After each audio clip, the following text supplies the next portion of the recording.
Salve a tutti, usiamo ora la legge di gravitazione universale per calcolare l'accelerazione di gravità su un pianeta o comunque su un corpo celeste in generale. E quindi come ragioniamo? Qui abbiamo il nostro pianeta, adesso diciamo pianeta insomma senza complicare, che ha una massa m maiuscolo e ha un raggio R maiuscolo e qui abbiamo un oggetto, insomma, un corpo vicino alla superficie, perché se ci allontaniamo tanto poi diminuisce l'accelerazione di gravità, insomma un corpo vicino alla superficie che ha massa m minuscolo e ci chiediamo quanto è l'accelerazione di gravità. Quindi il pianeta e il corpo si attirano con una forza gravitazionale. Da notare che la forza in realtà è uguale, soltanto che l'effetto è completamente diverso. Se io ho un oggetto, la Terra lo attrae con una forza che è il suo peso, ma anche quell'oggetto attrae la Terra con la stessa forza, solo che quella forza non fa quasi niente alla Terra, però deve essere uguale per la terza legge di Newton di azione e reazione. Comunque, adesso qui si usa la legge di gravitazione universale, ho solo cambiato un po' i simboli. Allora, costante gravitazionale è sempre quella, invece di massa 1 massa 2 ho messo la massa del pianeta, M maiuscola e M minuscola, massa del pianeta e massa del corpo, diviso la distanza al quadrato. La distanza tra cosa si calcola? Tra i baricentri, ma il baricentro del pianeta è nel centro e quindi la distanza tra questi due, visto che questa è vicino alla superficie, è proprio il raggio del pianeta, quindi raggio al quadrato. D'altra parte noi sappiamo ancora questo, che la forza, in pratica il peso, la forza gravitazionale agisce su questo corpo è massa per accelerazione di gravità e di conseguenza della seconda legge di Newton, forza è massa per accelerazione, il peso è massa per accelerazione gravitazionale. Adesso mettiamo, visto che sono uguali, mettiamo che questa espressione è uguale a questa espressione, vediamo che si semplifica la massa del corpo, no? Perché adesso non dipendeva da questo, a noi ci interessa quanto è l'accelerazione gravitazionale. E beh, abbiamo già trovato la formula in realtà, costante gravitazionale per la massa del pianeta fratto il raggio del pianeta al quadrato. Allora, adesso ho detto in generale pianeta, però può essere anche la Luna, può essere il Sole. Infatti adesso calcoliamo l'accelerazione di gravità sul Sole.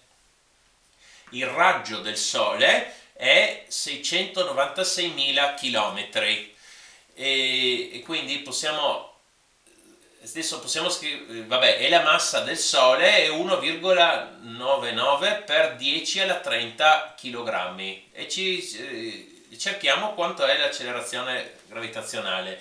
Adesso dobbiamo convertire questo, intanto scriviamo anche in notazione scientifica. Allora, qui abbiamo 6,96, dobbiamo mettere un numero tra 1 e 10 e qui mettiamo 6,96 per quanto? Adesso pensiamo che questo numero è 6 e qualcosa, questo invece è 600.000 e qualcosa.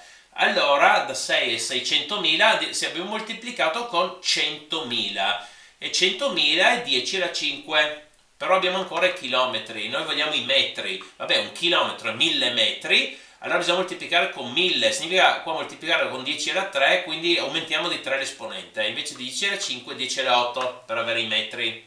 Va bene, usiamo la formula, costante gravitazionale, l'abbiamo messa qua, massa è 1,99 per 10 alla 30 kg, la massa del Sole, fratto, questo è il raggio, 6,96 per 10 alla 8 metri, attenzione che raggio al quadrato, quindi tutto questo in parentesi al quadrato. Adesso mettiamo insieme tutti i numeri e tutte le potenze di 10, allora 6,67, 1,99, qua attenzione che quando mettiamo al quadrato è 6,96 al quadrato. Qui abbiamo 10 alla meno 11, 10 alla 30 e attenzione che qui quando mettiamo al quadrato 10 alla 8 alla seconda e 10 alla 16. Abbiamo qua, ah sì, ho dimenticato di dire qua, chilogrammi vanno via con chilogrammi alla seconda, qua va via l'esponente, no? Allora, Newton, metri quadrati fratto chilogrammi, tutto fratto, qui anche metri dobbiamo mettere a seconda, metri alla seconda, che poi vanno via con questi. Adesso con la calcolatrice scientifica si può calcolare questo e troviamo 0,274. Qua con gli esponenti come facciamo? Meno 11 più 30, visto che c'è la divisione, meno 16. Meno 11 più 30, meno 16. E, e troviamo 3, quindi 10 alla 3. Adesso qua ci è rimasto ancora newton su chilogrammo. Allora io scrivo 1 fratto chilogrammo per newton. E al posto di newton metto chilogrammo metro su secondo al quadrato. Questo viene proprio dalla legge di Newton, che forza è massa per accelerazione, quindi l'unità della massa, chilogrammo per unità di accelerazione, metro al secondo quadrato. Chilogrammi si semplificano e quindi infatti trovo metri al secondo quadrato e questa è un'accelerazione, ci sta bene. E qua l'ultima cosa, 0,274 per 10 alla 3, 10 alla 3 è 1000. Comunque spostiamo la virgola ai 3 posti, diviene 274. Quindi accelerazione gravitazionale sul Sole 274 metri al secondo quadrato. E adesso ci può interessare quante volte più grande è di quella terrestre. Allora facciamo il rapporto 274 metri al secondo quadrato su quella terrestre che è 9,8 metri al secondo quadrato. E vabbè, qua si semplifica unità di misura, se fate il calcolo viene circa 28, quindi circa 28 volte maggiore dell'accelerazione di gravità terrestre. E quello è quando anche sentite dire in giro che quanti G ci sono. Beh, qua diremo che ci sono 28 G. Vabbè, che poi adesso qua abbiamo usato questo simbolo così, ma in generale si sente dire, vabbè, allora qui la gravità sul Sole sarebbe 28 G. Va bene, per favore mettete un mi piace e iscrivetevi, grazie.